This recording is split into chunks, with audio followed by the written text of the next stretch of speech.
We're gonna see. Hey everybody, and welcome to another Kalicube Tuesday. Today it's with Gennaro Cuofano from WordLift and from 4WeekMBA. 4 weeks for an MBA, that seems really short to me, Gennaro.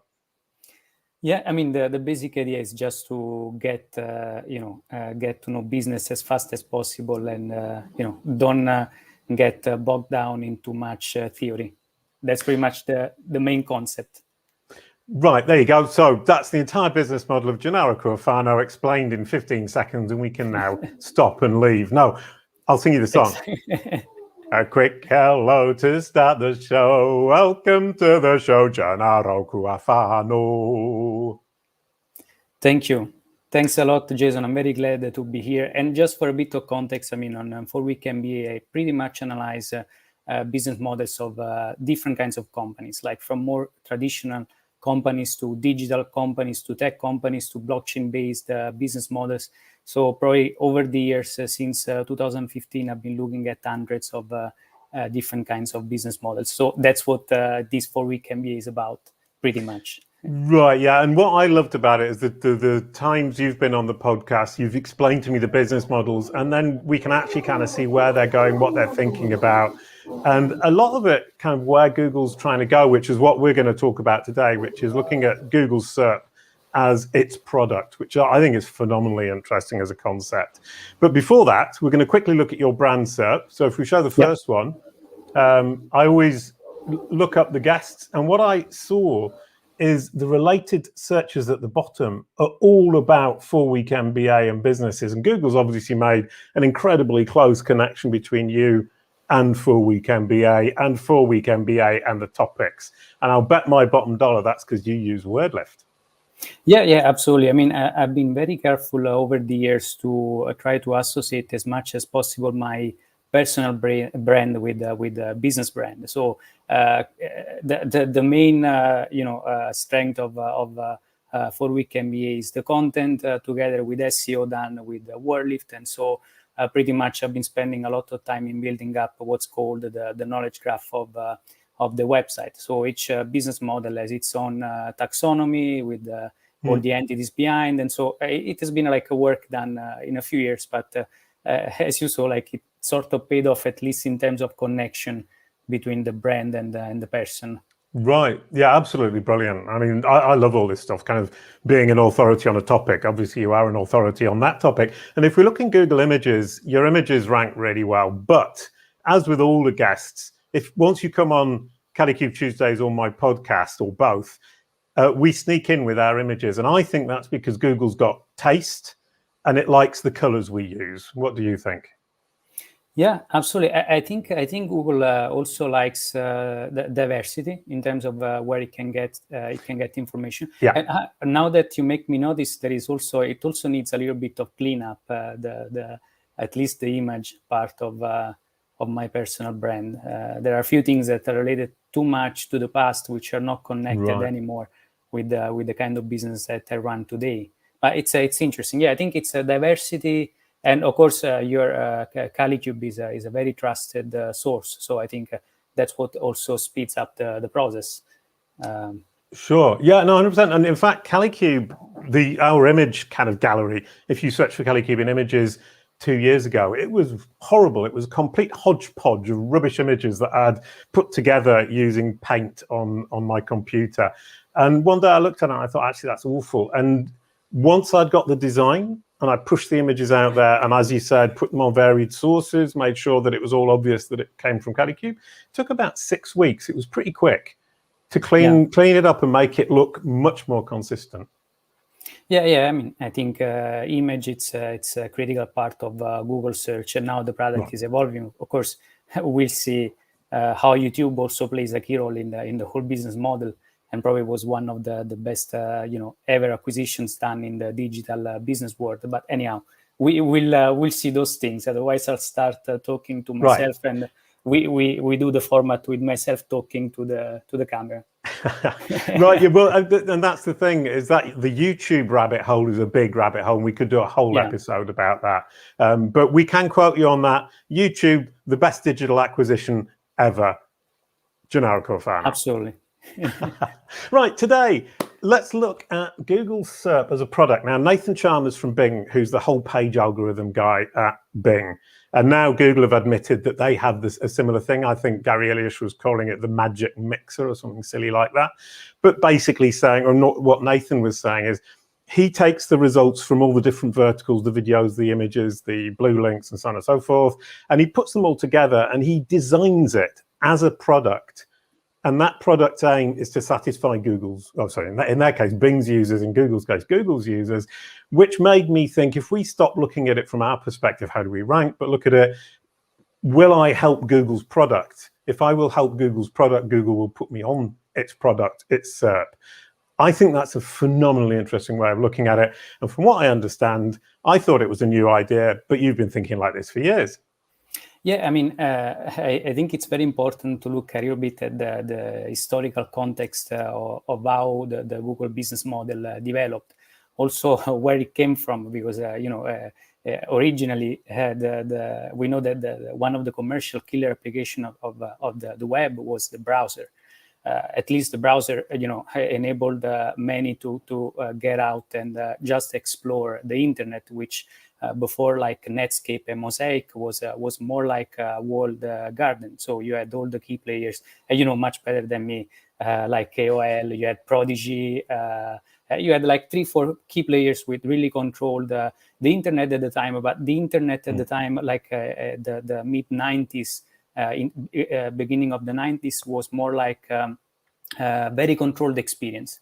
So sort of like it's happening today. So it's like history that is coming back. And the paradox is it's coming back through the eyes of Google, which was one of the companies that wrecked the walled garden at the time. Oh, I like that. We've come full circle, and Google wrecked it, and now they're rebuilding the walls. Basically, they knocked the entire garden walls down, opened it up to everyone. Now they're closing it down again.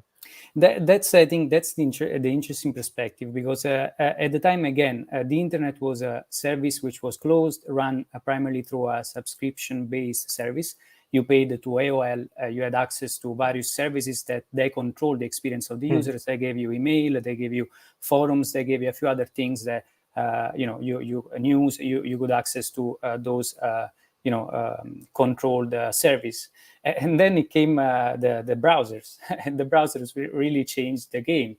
Again, was the killer commercial application, because then the browsers called for search engines, because of course, once you have the browser, if you plug in the search engine, then it's another piece of, let's say, the digital supply chain. So you get closer and closer to the users, and you don't need to be like a huge player to attract as many users as you can. You can be like a new innovative company, as Google was at late 90s. So I think this is the interesting perspective. Again, Netscape first, then Google came as a search engine. But really, Netscape was the first digital player who tried to build out a wholly new digital business model. Although initially Netscape was run through a freemium model. So Netscape was really a freemium model, because you had this browser which you could download for free. And they would see how many users, for instance, were using the browser within companies. They would call up companies and say, look, you have like hundreds of accounts with us. Now you either pay us an enterprise account, or we will unplug the browser licenses. And that's how the freemium works. So this is a freemium. So, sorry, I mean, that's a good point. I mean, kind of for me, Netscape was just free, and they gave it to everybody. And I was thinking they don't have a business model. How very silly. But in fact, they did, and it was to make the big companies pay. And give it free to everybody else. It was an enterprise business. It was losing a lot of money, and one also of the reasons it's because it attracted the attention of Microsoft at the time. And so when Microsoft got into the browsers war, then things got very messy for Netscape, which never managed to really get to profitability until actually was later on acquired.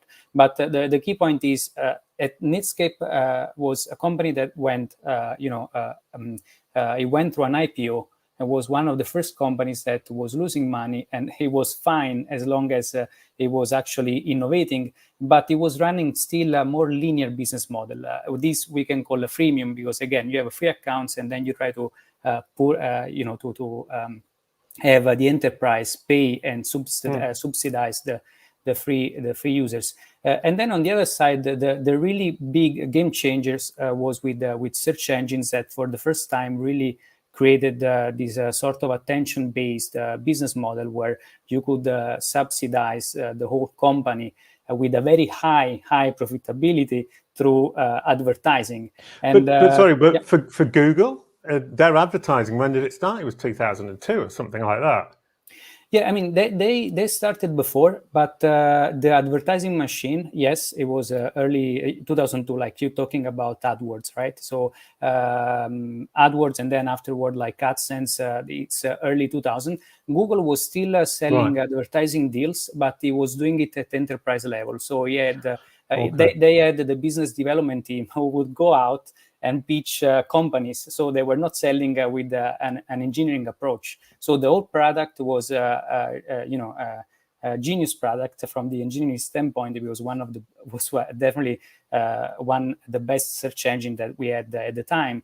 But on the sales side, there was not yet the engineering machine that would actually create the sort of scalability that we saw when Google actually managed to plug in Google AdWords on what was called Google AdWords at the time, and Google AdSense. And the interesting part is that, as we all know, at least who has been following Google, at the beginning, Larry Page and Sergey Brin, they were not really happy with running an advertising business model on top of Google. Because actually at the time, when we look at the early 2000s, late 90s, the main search engines were like GoTo.com. We had, there was Yahoo, which was more business listing, but also like search engine. And anyhow... Thank you, Anton, who's just put up on screen that the initial release date of Google Ads was October the 23rd, 2000. Yeah, absolutely. What I mean, the advertising machine between 2000 and 2002, when I say the advertising machine, I mean the combination and the mixture of both Google Ads and Google AdSense. So when the two came together, that's really where things became very, very, very scalable. Right. Yeah, because I was back in the day in 2003 or 2002, I think I started putting AdSense onto the kids site Buon Kuala. And that was when I really kind of realized, because before that, for me, it was GoTo. And Google then kind of took over, and it was incredibly quick how fast it kind of, it raced off from there. And you kind of thinking, they've got these ads on, people should be scared away because there are other alternatives that didn't have ads or didn't have visible ads for the users, and yet they managed to dominate simply by being much better. Yeah, I mean the problem is a search engine like GoTo was too much focused on making money through the bidding process. It was, of course, the first one who introduced the pay-per-click, a mechanism. Yeah, AdSense was 2003. Yeah, well, AdSense was 2003. So I'm terribly pleased, because I mean, it was 2003 then that I got on board. So I got on board right at the beginning. And it actually made decent money back then. Don't know if it does anymore. Yeah, I can imagine that. But again, at the time, Google was much better because they had also, advertising was placed much more slowly, and it was tested also as it was scaling. And plus, it was part of the organic results. So it was not all advertising like you had, for instance, on GoTo, where the idea was really, really incredible. But then at the end, the quality of results was still much lower than Google. So GoTo then sold out to Disney, who are another money-making machine who focus on money a lot. Yeah, I think they later, sold to Yahoo, I think. Oh, was it Yahoo? Sorry, I'm thinking of Go.com, who sold to Disney. I'm sorry. Yeah, it's GoTo.com, which then it became like Overture. Most probably it as but yeah, they sold, but because then Google became like the dominant player. And again, the interesting part is that there is a whole story, different accounts in various books about that. At least we don't know if it's all true, but when they also met with Bill Gross, which was the founder of GoTo.com, both Page and Brin had this thing that they hated the model that he was running because it was too much based on advertising.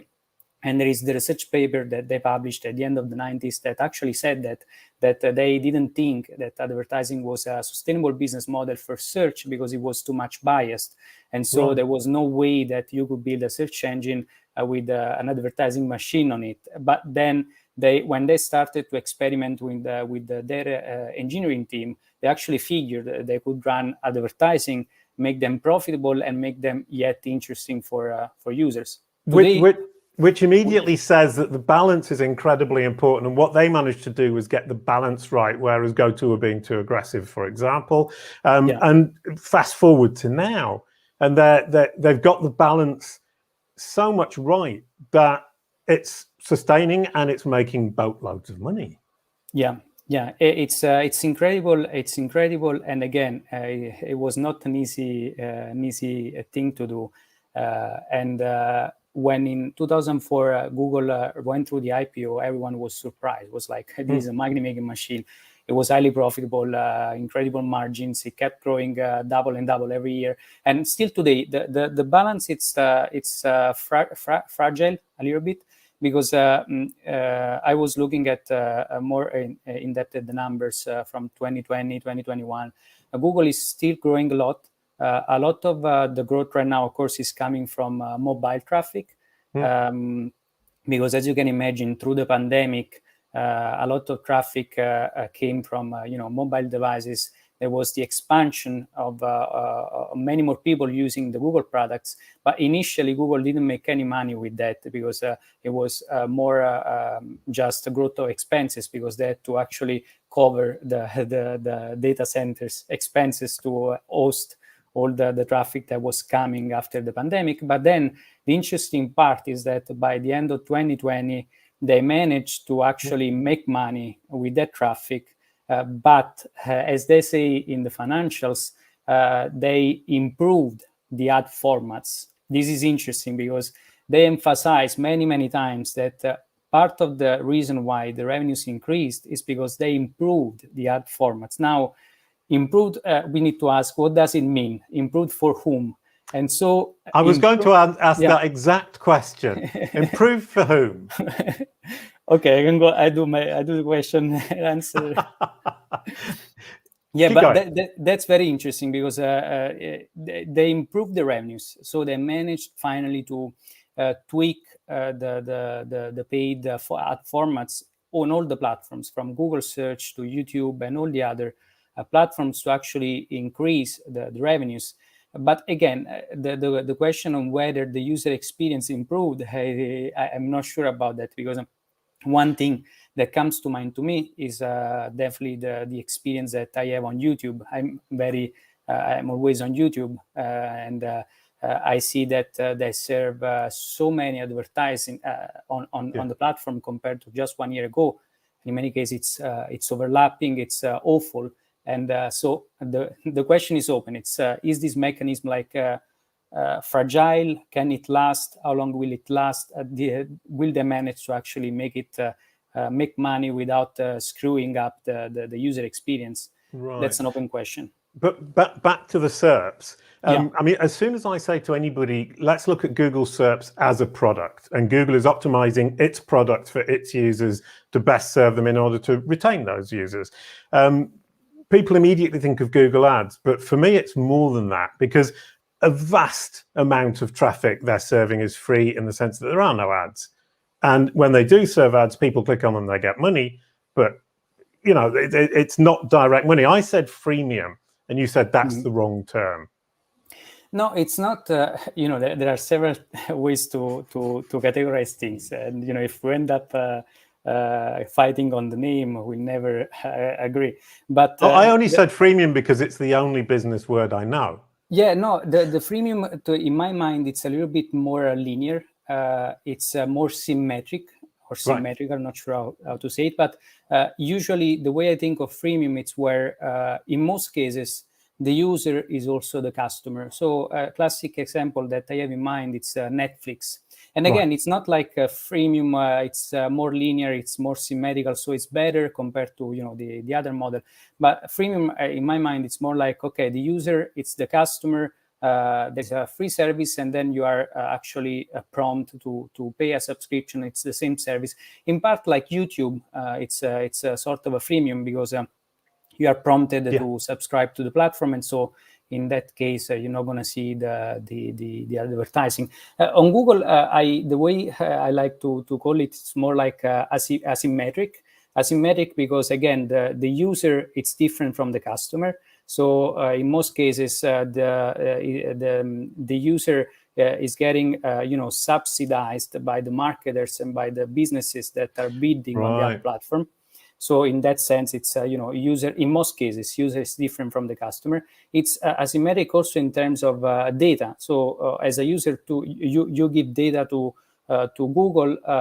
You get free service from Google, but the way Google can handle that data is much more powerful compared to you as a user. So you get the free service, you get free search, you get free videos.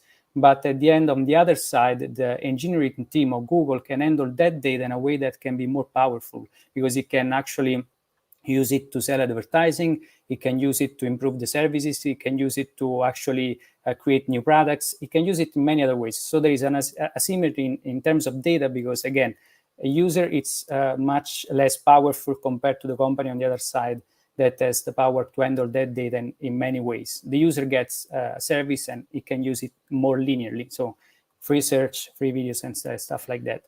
So basically, as Google users, we're being subsidized by the companies who actually pay for the advertising, and also by the fact that we're sharing our data. And Google's basic plan then is to say, I need to keep as many of these users as I can, coming back as often as I can, and by pure volume, the data plus the subsidies from these companies buying the ads is going to keep making me money. And the marginal cost for them of delivering results is relatively low. So the profit margin is just getting bigger and bigger. As long as they can retain their users and basically serve them. Sorry, just to finish that point, is the on SERP SEO that we're all talking about now is that Google's keeping people on SERPs because as users, we want the results. We want the satisfaction as quickly as possible. And as users on the SERP, that's fine. As marketers, it really gets our goat. Yeah. Yeah, and the one incredible feat of Google, of course, it's the fact that it can serve billions of users at scale. So having a free service like search from also mobile devices and all the other services, we actually realized that when a few months back several Google products were down. I mean, if Google Docs goes down, I think that most startups will not know what to do for the day. I'd forgotten about that. That was a few months ago. It all went down and everyone was panicking. Oh God, it's amazing how quickly you forget things like that. Yeah. I mean, there was that also told us a little bit about how difficult it is to offer a service at scale, and that's really because many, especially in the SEO industry, they look at Google and say Google sucks, or the sort of things. But offering a service at that scale to billions of users, it's an incredible feat. It's something that only a company like Google has been able to actually do. That's the revenue growth. It's right. You see, Anton's showing us the revenue growth from 2002, $0.4 billion to $181.69 billion in 2020. Yeah, it's incredible. So again, and still the main asset, it's the users, no doubt about it, as you said. And the balance of Google as a business model is that on the one side you have, of course, the network members that are the websites, or also the apps that are showing the advertising on their properties, where Google has to split the revenues with them. And then on the other side, you also have the Google properties, where Google has not, all the revenues go to Google. It doesn't have to split any revenue with anyone. So it's very important also to understand this distinction. So, for instance, with AdSense, of course, if you're running advertising on your site, Google still has to pay you back revenue share. So it's a model that works because it brings a lot of organic results through the Google free search. But on the other side, it's also a model that is very cost intensive. So on the just financial standpoint, it's the part of the business that has higher cost for Google. And yeah, I mean, Google in that sense, I guess, has a very balance that has found like in the early 2000s and ever since has managed to keep it going. So until it lasts, right, we will see. And are they going to trip up at some point? Because it feels like, looking at those numbers that Anton showed, it feels like they're running and running, and it's kind of, you get the idea at some point they're going to trip up. I mean, they had the whole index went bonkers 2 years ago when somebody sent out the wrong shard, and it blocked the index, and they had to lost the index, lost the update, and they had to keep the index the same for a month, and nobody even noticed, which is really interesting. And then they've got this outage 6 months ago. One little mistake and the whole thing falls apart. Yeah, I mean, that shows a little bit also the paradox of the web. I mean, the web was supposed to give us decentralization. Instead, it brought us a few players that control the whole web. So if, Amazon AWS goes down, we really realize it, because we're going to see many services, perhaps Netflix going down, because a good chunk of Netflix is running on AWS. The same is for Google. If Google goes down, we'll also realize it, because again, also at a professional level, many are running on Google Docs. So if it goes down, we are all screwed up. And it's a bit of a paradox, and also it's reason why more like blockchain business models are promising to get back to this sort of decentralization. Of course, for now, it's just a promise. But the main point for Google is, again, as they evolve, they are changing also the business model. It's usually a slow process, because even when you move toward things like, let's say, voice search or other like new things, you need to test things like very, very carefully, because an experiment for Google right now on its advertising platform can be very, very expensive, and it can produce damages that may be hard to recover. Yeah. Do you think they know how they're going to make money out of vocal search? Well, there are many ways they can make money with that.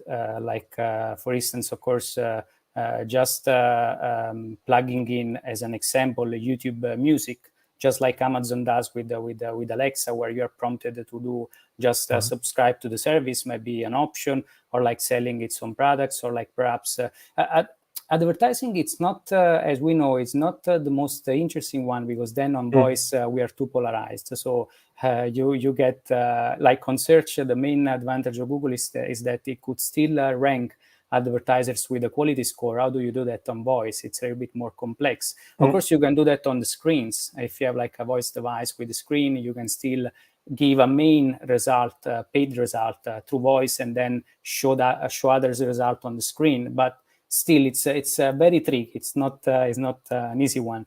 Sorry, but back to music. Sorry, I saw an article the other day. I think it was Warner Brothers who have just is it they've done an IPO? I can't remember what it is, but the guy running that was saying it's only just started. We're about to make an absolute fortune, and that royalties from music and streaming music, it hit the industry really hard at the beginning of the noughties, through the noughties, and until recently. And he was saying basically, this is about where we're going to explode and make an absolute fortune. Yeah, I think that's an interesting use case. And again, it's the only thing that you need to do is to look how, for instance, other players are what are they selling. In the case of Amazon, you see that the one interesting use case for having Alexa is listening to music, and it prompts you to subscribe to Prime or Amazon Music. And also Amazon, it's it's putting a lot of pressure on Google, as we know, because also the advertising side of Amazon, it's growing at exponential rate, even though Amazon is not even pushing that as hard as it could, because we know that Amazon advertising could become the a next major advertising giant if it wanted, but of course it's not the main segment right now of the business. Right, and Google, I mean, from my perspective, you look at it, and Google, basically, Amazon have got the knowledge graph of the products. They've got the products, they sell the products, but they don't have the path to the product, or they have less of it than Google. Google's got the path to the product, but it doesn't have the products. And now they're saying Google Shopping, we're going to do organic results within Google Shopping. And that's their way, presumably, then to get a knowledge graph of products that they can then leverage. Yeah, yeah, that's another silent, not that silent, but it's another word that, of course, we were aware of in 2020 when Google opened like Google Shopping to everyone to be listed like for free organically. So you understand from there that Google wants to get as much data as possible about products. And as you say, yeah, Google has all the informational queries and stuff like that. But then Amazon is much more powerful, because if you have the commercial data, I guess you can build an empire much more quickly. Of course, you can you can have also a scenario where Google cuts off Amazon from search results, and it was also an interesting side effect of the recent update that Google did on the title tags, where actually many Amazon results were very, very ugly, and we can guess that they lost a lot of traffic. Of course, we don't think it's I don't think Right. it was intentional, but I actually found a meta title on a SERP, and it was 138 characters long. Crazy. And that was from Amazon. It was on Daddy Koala. I got 132 with my Daddy Koala meta title, and Amazon beat me with 138. But that was 5 lines of meta title or title on a SERP on a mobile device, not on desktop. Yeah. That's just kind of for the story, as opposed to being particularly relevant to this. So back to the walled garden that Google is building back up, because what seems to be happening? I mean, do you think it's intentional? They're saying we're going to build this walled garden back up now that we've captured the 4 billion users who come to Google on a regular basis, as Anton was just showing. I think the temptation it's very, very high, because from the business standpoint, you need to keep growing, and so the temptation to do that it's an important part of this process. But on the other side, I think they know that if they end up building up a walled garden, the next step of the tech wave is they will first of all, of course, they will attract too much attention also from a regulatory perspective, because if you build up a walled garden, it's clear to the regulator that you are a monopoly, and so actions might be taken very quickly, because as you move and you build like various walled garden, you're going to upset various industries, as it happens when Google builds up new tools that go vertical on various industries. Like Google Flights or Google Shopping or whatever. Right. You will upset many many industries, and with that you're gonna grab the attention of regulators. And on the other side, the risk is also, as happened with the AOL. The question is, who will be the next Google, which will wreck Google down? So. Sure.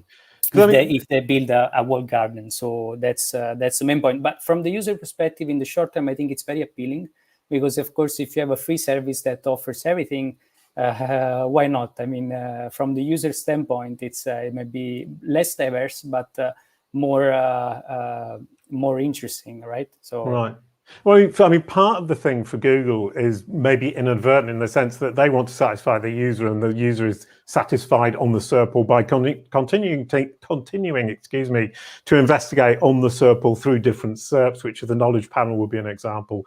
People also ask another.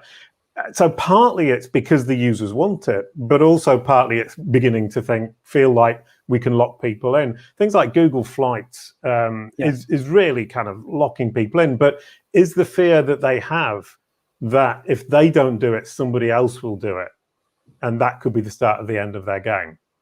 Yeah, that could be also the start of a process where Google might start building an empire also based on a subscription-based model, because if you build like an entire platform where you have everything, why not try again the AOL model in some sense? So you still have like free service everywhere, but then for a specific, very specific dashboards, why not try to sell a sort of subscription-based service? So it's going to be closed, and no one, right.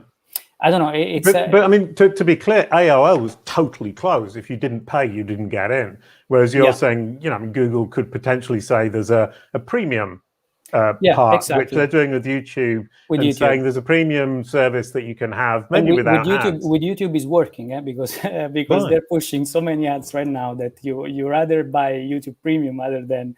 I mean, and it's not my case, but I was looking at the number at least the YouTube memberships went up. I'm not sure if it's because it's pushing too many ads, and so people are preferring to go to the premium platform.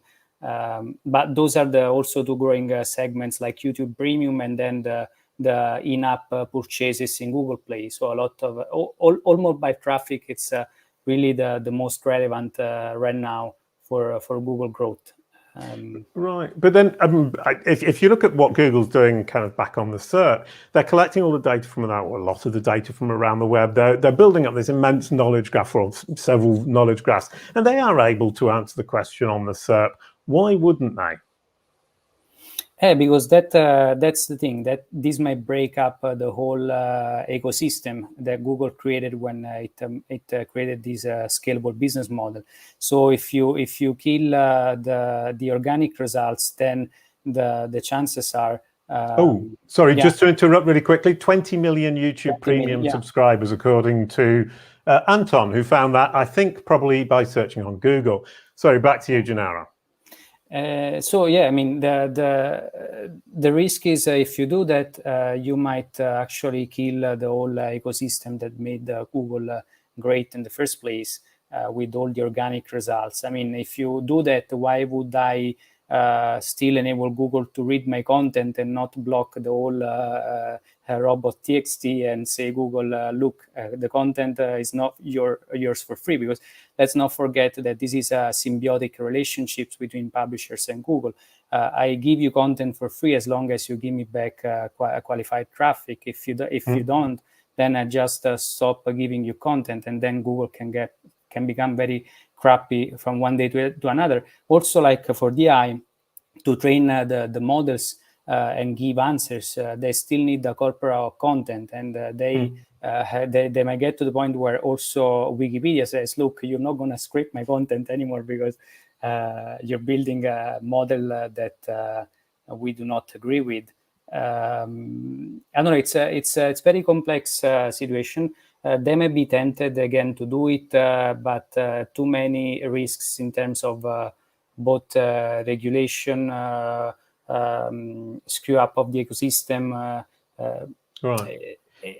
And also how you test it at scale. How do you know it's going to work? Because again, we all talk about AI, but one thing is to train a model and make it work. I mean, with Warlift, there's Andrea Volpini, who is the master that when he plays with language models, it's very interesting because now you can do very advanced stuff, but still you look at the output and that's how you judge the model. But when you scale up the model, how do you know that it's not going to screw up also the output? So you need to be very careful the way you implement it, the way you execute it. So it's a matter of scale. Right, yeah, I mean, Google is such a massive scale. I think we kind of forget. And when it does something like start rewriting meta titles, they say, well, it's only 20%. But 20% of a massive number is a very massive number still. But as you say, they don't know what's going to happen when they launch it. All they can do is launch it once they've tested it as well as they can, see what happens, and then take the flak from us and then roll it back slightly. Today, it's very hard for Google to run experiments because at this point, even the smallest experiment is noticed by the community, and that might raise red flags. That's why monopolies are not good for marketplaces, because when you reach the status of monopoly, then all the experiments that you do are externalized to society. Right. So when you get to that point, you're in a very strange position. So you survive as long as regulators will not come after you. That's a bit of the reality. I mean, it's interesting also because why do we have a market now, digital market, that has evolved around search? And why did Microsoft miss that? Because actually Microsoft was involved in the browser wars. It attracted the attention of regulators, and it had to spend, like Bill Gates had to spend like years in court to fight the Netscape case, which was also what take off focus from search. and that may be the reason also why Microsoft was late in the game from search and also social media. So the whole markets of search and social media are also the result of the fact that there was an antitrust war between like Netscape and Microsoft, because otherwise we know that Bill Gates, from the memo of 1996, I think, the internet tidal wave, it was very focused on that. So if Microsoft was putting all the resources on the web, right, we might have had a web which was Microsoft centered, which is something that didn't happen. So again, what we can expect in maybe the coming years is more and more antitrust activity against Google and Bing and Microsoft looking for that opportunity to leap in and catch up. So they need to be very careful the way they experiment. So one way is, of course, is to place bets and just bring them outside Google, which is what Alphabet is already doing. So, right, for instance, they have several bets that make them lose a lot of money every year, a few billions every year. But anyhow, those are bets in several industries, from self-driving to the drones. I mean, there are several bets that Google has placed, robotics and stuff like that. So one way is to just create another company which goes outside the spectrum of regulators. Another way is to just keep slowly tweaking the business model. One, because of course, if you screw up monetization, then you're done. And so you need to test like things at various scale very, very slowly. And second, because again, you need to find again a balance where you cannot think of creating a business model where you plug in the AI and you do it all yourself. You still need to find players that will help you grow. So of course, in today's world, it may not be the publishers that will be the main partners. So Google, it may be like the developers, or maybe like the programmers, maybe the AI developers, whatever. But you still have to find a balance where there is a new community that come together and helps you build the things up, which is what Google is already doing on the cloud side with all the AI tools that it offers for free, like with TensorFlow and the other stuff, right, that programmers can use. And that's a whole ecosystem that if it spurs up, it's gonna help Google experiment with new business models. So if you start killing up this ecosystem, you better start building up a new one, which is much greater of this one. Otherwise, you screw things up. Right. So yeah, diversify or die, advice from Gennaro Cuofano after a 40-minute conversation about Google's product, which is the SERP. If they diversify, they might well survive. And if they don't, they might well die. Now, thank you very much, Gennaro. That was delightful and wonderful, incredibly interesting. Google is down, no. Oh, I didn't know you could query Google is down. It will just say an answer box of no. It's a lie. But well, the other problem, of course, is when it is down, it can't say yes. But that's a problem for another day. Next week, we have Simon Cox, who's going to talk all about, is it okay to be a webmaster? Talking about, can we be a generalist SEO, or do we have to really specialize? Is there any shame in being a generalist SEO? I think that's phenomenally interesting. I think Simon's a delightful chap. And I'd like Gennaro to pass the baton to the next guest. I pass the baton to Simon Cox, a great guy. I know that you play often on Twitter the game Where Am I? In all the places where you go. You started again now that the pandemic is over. So yeah, great session. So I won't tell you where I'm going next week, just in case Simon's watching, so I can play the game.